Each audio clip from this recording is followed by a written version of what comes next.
How does one of the smallest books of the Bible have one of the greatest impacts in our life? Find out right now with this Redemption Youth Devotional.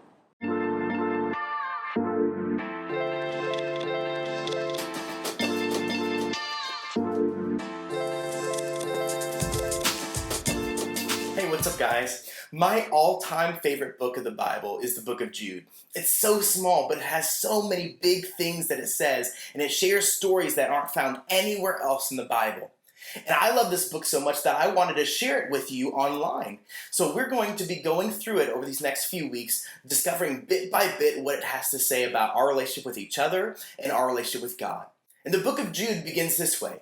This letter is from Jude, a slave of Jesus Christ, and a brother of James. Now, I want to stop at this first verse because I find it so interesting what Jude says. He says, I'm a slave of Jesus, but I'm the brother of James. Now, this is interesting to me because I know that James is the brother of Jesus.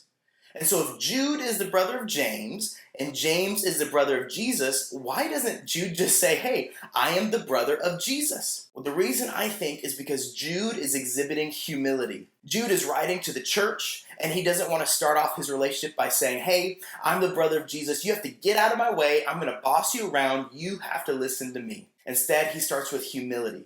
He says, I am the slave of Jesus. Now, humility is not a word we really use routinely, but it is something that dictates the routine that we have in our lives. Humility changes the way that we talk with God, changes the way that we talk with others. And if I had to define humility, I would say it is making more of others. Humility is not thinking less of myself, but thinking about myself less. And what we see in Jude's life is humility strengthen his relationship with God and strengthen his relationship with his family. It strengthened his relationship with God in that he was able to see Jesus, his brother, as the one true God come in the flesh. And it was able to restore his relationship with his family by connecting him with his brother James, but with his mother Mary, and with his brother Jesus. And humility is something that I struggle with. I don't know about you, but I'm becoming more and more impatient. I'm becoming more and more easily frustrated, aggravatable. Parents, maybe you're feeling that same way towards your teens. Teens, maybe you're feeling that towards your younger siblings, towards your parents. You want to get out of the house. You feel like you can't control what's out there, so you're trying to micromanage what's happening in here. Humility restored harmony in Jude's life.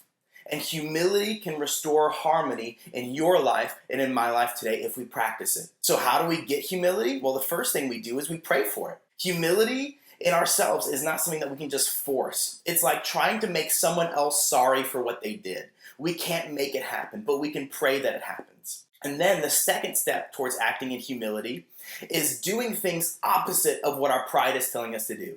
When our pride is telling us to be selfish, we are selfless. When our pride is telling us to be impatient, we choose to be patient. Humility brings harmony. And humility will bring harmony to your family and your relationship with God now and in the future if you use this time to grow instead of just survive.